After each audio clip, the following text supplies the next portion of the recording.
Before Hong Kong became a skyline of glass, there was a place where the sun never entered, the law never reached, and the dead never fully left. Walls pressed close as lungs, light filtered down in narrow shafts that never reached the ground, a city so dense the sun could barely get in, or the ghosts get out. They called it Kowloon Walled City, a vertical labyrinth built on top of itself, where 33,000 people lived inside a single block. The air was thick and heavy, smelling of damp cement, frying oil, and something metallic, something like blood. No permits, no maps, no law. Stories whispered that the dead never left, and the city was built to keep them inside. After the Second World War, Hong Kong swelled with refugees from China. Kowloon City, once a Qing fort, became a loophole, a scrap of land neither Britain nor China wanted to claim. Without law, it became a fortress of survival.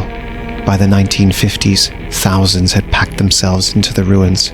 They built upward, balconies stacked like spare ribs, hallways so narrow 2 people couldn't pass. No government ever planned it. It simply grew like coral, cement on cement, light on light, until it swallowed the sky. This was not architecture, it was spontaneous biology, concrete evolving like tissue, every wall a mutation of the last. The city developed a nervous system of pipes and wires, but it was always malfunctioning. There was no central water line, no municipal grid. Residents drilled hundreds of shallow wells into the ground, scavenging for groundwater. They pumped it upward by hand, floor by floor, through rubber hoses and tin pipes that leaked constantly. Every drop of water had to fight its way up through the building, and every waste stream slid back down. Electricity followed the same lawless design. Every flat stole power from the handful of legal cables that snaked across the rooftop. This lack of regulation meant the entire structure was a collective act of illegal ingenuity, a place where the laws of man and physics were constantly ignored. From there, a spider web of copper wires ran through cracks in the walls and along dripping corridors. The network hummed and sparked like veins pulsing through damp concrete, a fire waiting to happen, held together by nothing but tape, wire, and willpower. Ventilation didn't exist. Instead, old air shifted slowly through gaps in the walls, heavy with oil smoke and sweat. Sewage pipes burst so often that every ceiling dripped with uncertainty. You learned quickly that the liquid you heard wasn't always rain. Sometimes it was waste from 10 floors above. And in this unnatural ecosystem, survival demanded intimacy. You could hear your neighbor breathe, cough, argue, cry. Privacy died in the dark, replaced by the rhythm of 1,000 strangers sharing the same lungs. Each floor held another world, dentists who never studied, noodle makers above heroin kitchens, temples wedged between gambling dens, electric lines tangled like vines, water ran through cut hoses and tin buckets. People said you could live your whole life there without seeing the sun. If you want me to explore more real places like this, let me know in the comments. Inside, day and night meant nothing. Neon tubes burned 24 hours, casting everything in pale blue. Humidity dripped from ceilings. Rats moved between stories like residents. The triads ruled here, the 14K and Sun Yi-on. They were the law. They imposed taxes, settled disputes, and ran their empire of heroin labs, brothels, and mahjong parlors in plain sight. Hong Kong police were powerless. Yet even in this darkness, an order existed, a black market bureaucracy more predictable than any government. Triad street captains enforced curfews, stall owners paid rent in envelopes, drug cooks passed protection money up the chain, and if someone refused, justice came quickly. A note on a door, a knife in the stairwell. But Kowloon was more than crime. It was resilience stacked floor by floor. Families built entire lives inside rooms where you could touch both walls without stretching. A fishbowl factory operated out of a hallway where workers stirred vats of boiling oil beside open wiring. On the floor above, a seamstress ran her machine by candlelight, her daughter doing homework on sacks of rice. Doctors, many without licenses, treated everything from fevers to fractures. One, known only as Dr. Wong, extracted thousands of teeth each month, eventually more than 1 million over his lifetime, using instruments he sterilized over a kettle. Patients queued down corridors lined with hanging laundry. He charged what they could afford, sometimes nothing. A few schools existed, hidden behind tin doors.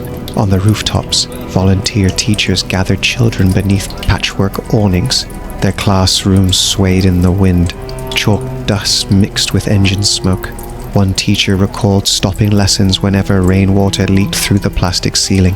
We'd wait until it passed, then keep going.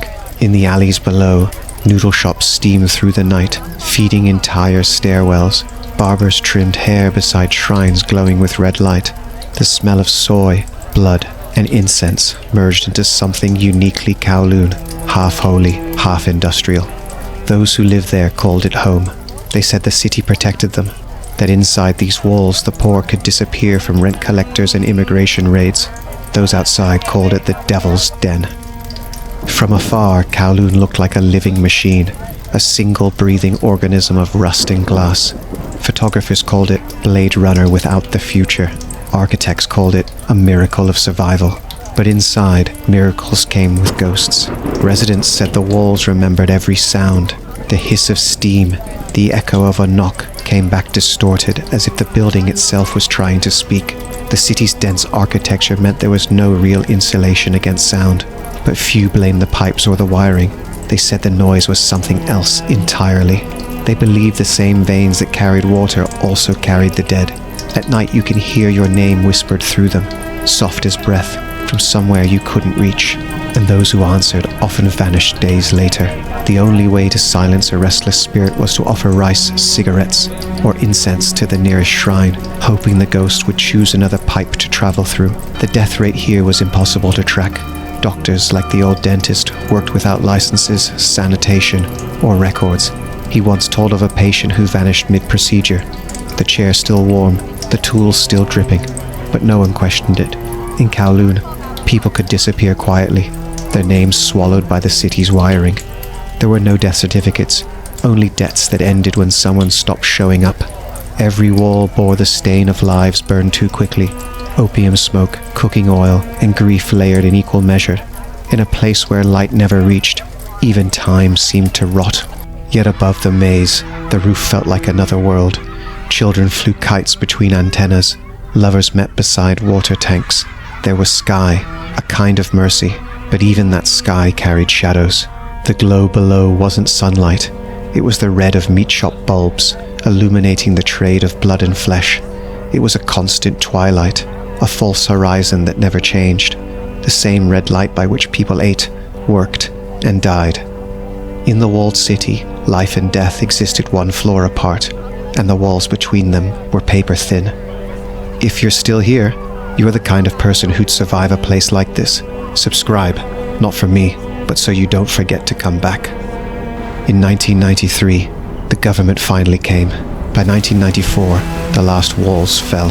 Compensation, relocation, demolition.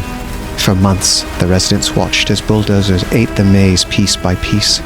They called it clearance, but to those inside, it felt like erasure. Each family was counted and assigned a sum, on average 38,000 Hong Kong dollars, barely enough to start over. Officials offered flats in nearby public housing blocks, where light and rules filled every corner. Many accepted, some refused. Old residents said the silence of those new apartments felt louder than the noise they had escaped. Before the demolition, social workers and university teams entered the city to document what they could.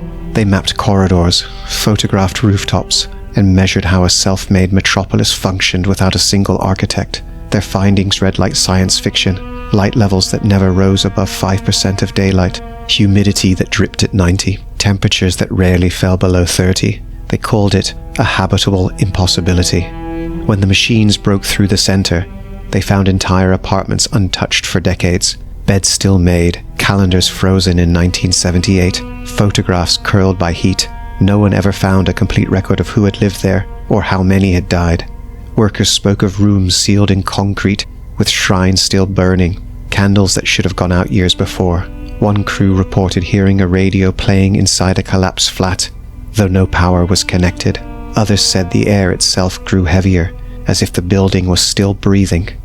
When it was over, a park replaced the labyrinth. Stone plaques marked where the gates once stood. Tourists came, took pictures, and left. But locals said, if you walk those paths at night, the air still feels crowded. Today, Kowloon Walled City lives on in imagination, in movies, games, and nightmares. Architects study it as chaos perfected. Writers call it a dream of freedom, and a warning of what freedom without compassion becomes. Some cities die when the last brick falls. Kowloon never did. Even after the last structure was leveled and the park grass grew over the concrete, the air remained heavy, as if the city's breath never stopped. The fear, the desperation, the overwhelming density, it never truly dispersed, because some buildings are too crowded with the dead to ever truly empty. Where should the next nightmare begin? Comment your country and don't forget to like and subscribe.